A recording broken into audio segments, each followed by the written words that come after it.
Hello Voyagers and welcome to this sort of Convallaria video. So we are back again and hope you guys are enjoying the game as much as I do so far.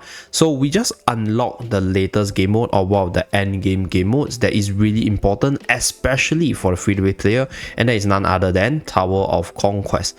So this game mode unlocks around 211. So once you unlock chapter 211, you will be able to get to this dungeon over here on the right hand corner. So this is a weekly reset dungeon. So what you want to do is you want to clear through these dungeons as much as possible on a weekly basis to get the premium currency rewards. So these are the stuff you can get on a weekly basis, and the higher you go in terms of the floor progression, the better the rewards. So you kind of want to level your account as much as possible for this week and then push through to floor number 2 for the level 2 rewards. Okay, so this is for the weekly rewards part. So you get Conqueror's Insignia as well as Hope Luck Sites. This is for the different levels. So you can get a total of I think 180 for the very first floor, but I'm just going to briefly run through the rules so that you guys know what this game mode is about, and then if you guys are really new to the game, know that this is how you play the game mode.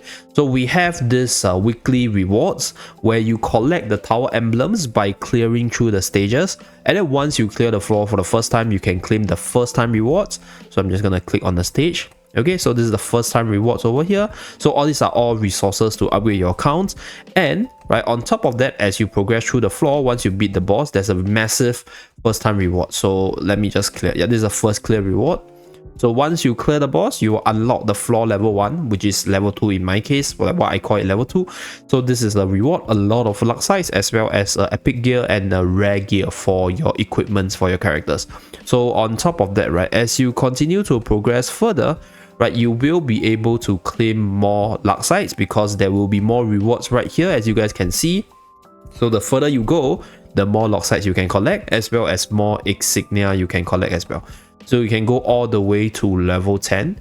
I would really call this game mode like an endless mode because there is an end to it, but I'll call it the challenge tower.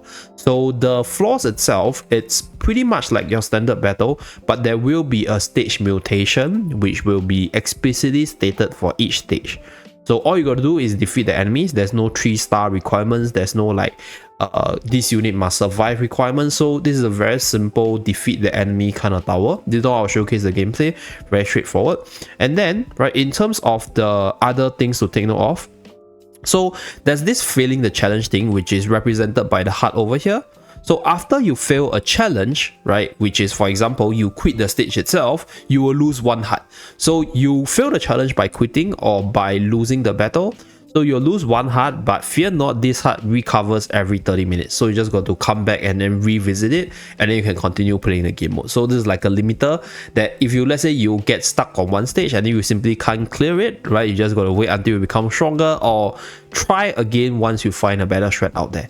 So for this game mode, you can manual and auto. So it is quite, I would say, good late game content because you can definitely deficit push to push to the highest Tower Conquest levels to get the best reward. So I'll probably talk more about it towards the end of the week to see how far I can push and then showcase my own teams and strategies I use for this mode itself. So that's for the Tower of Conquest side. Very, very important for free-to-play players, by the way.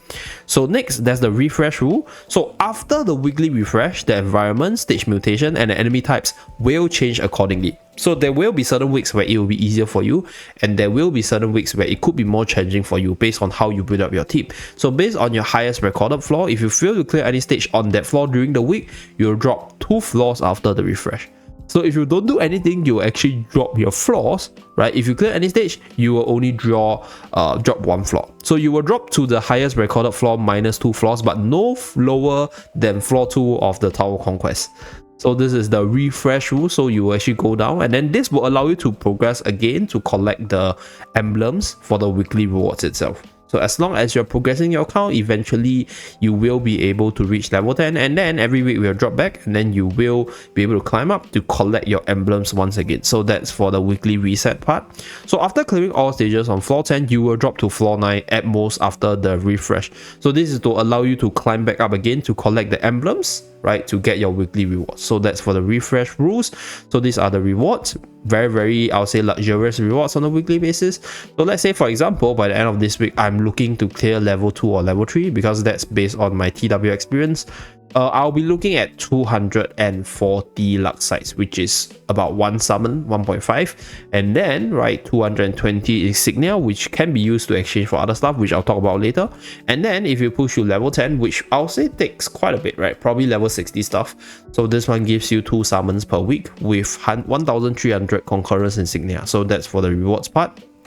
Okay, so next let's run through the shop. So over here, redeem. So you click on the redeem button. So these are the different resources you can exchange for. I'll say in general, the unnamed Stardust as well as the Radiant Ore will be the highest priority, at least in the earlier game. But I think with the tickets itself, we should be able to buy out at least 3 or 4 of these items here.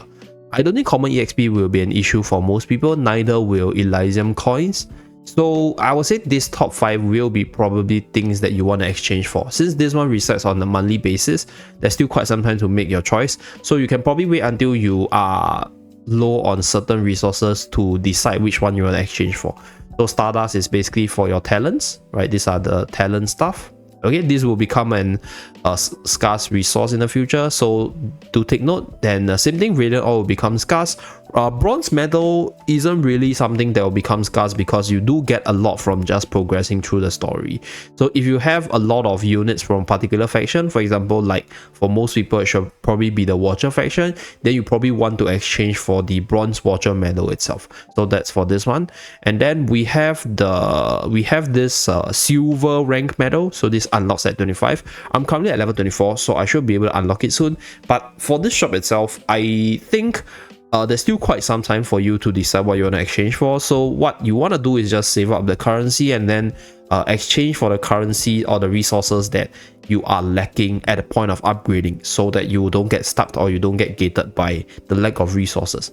So that's for this insignia shop. And to end off this video, I'm just going to showcase one battle to just show you guys how it plays out. Pretty simple. It's like the standard battle system.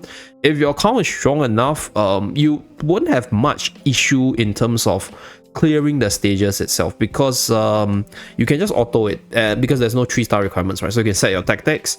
You can play on manual, you can play on auto. I'm just gonna set it on auto to let you guys see how it goes. Okay, I can clear it on auto anyway.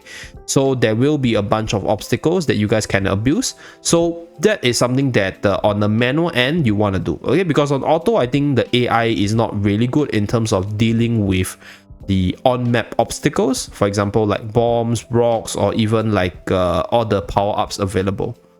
So right here, what you want to do, very straightforward, is you want to manual yourself if let's say you get stuck. So I don't know whether or not I can clear it, but I think I should be, because I'm a little bit higher in terms of the level compared to the enemy. But this assassin looks really strong though. Yeah, I'm not hitting the assassin hard enough, so I might still die here. So my oh shit, my falcon just like dove really deep into the enemy's line. Okay, looks, still seems okay. See, my assassin might just get my assassin might get sniped, unfortunately. Okay, still alive. Nice. Okay, still alive. Very nice. So for this game itself, right? Okay, I'm just gonna talk about like my personal experience of this game itself. So in most cases, I would prefer to manual myself, right, if there's some challenge to the stage. But if it's just like general farming or stage progression thing that is really easy to achieve, then I will just auto. So for this case, what you can do is you can auto to see whether or not your team is strong enough. And then if you can't pass through on an auto mode, but your team is, I'll say, on the recommended power level, then you should manual this stage to try to deficit clear, because there are certain lineups which I think in general is stronger, which allows you to push through easier. So that's for like this tower itself, or just general content pushing for this game. Okay, so we are done. So we're done with 1-4, pretty straightforward. So we're done with it. Okay, we get the first time rewards, and that's pretty much it for this, right? Do remember to do this on a weekly basis, especially if you are free to play like myself, because this will be your primary source of premium currency. Thank you very much for watching. Do remember to like and subscribe, and I'll see you guys again in my next video. Bye guys.